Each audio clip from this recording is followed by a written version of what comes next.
La PrEP és una eina preventiva molt potent que està indicada per a aquelles persones que tenen un risc d'infectar-se pel VIH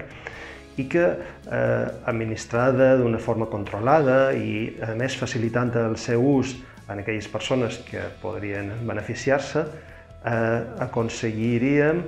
baixar les noves infeccions, els nous casos d'infecció i la transmissió, tal com s'està demostrant en aquells països on la PrEP està àmpliament implementada.